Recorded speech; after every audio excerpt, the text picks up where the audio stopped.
Good morning, my name's Ross. I'm the owner at Solar Tech.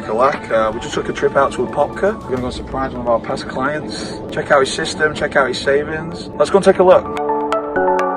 So how much was your power bill before, Robbie, on average per month, would you say? About $240. And how much is your power bill now? Zero.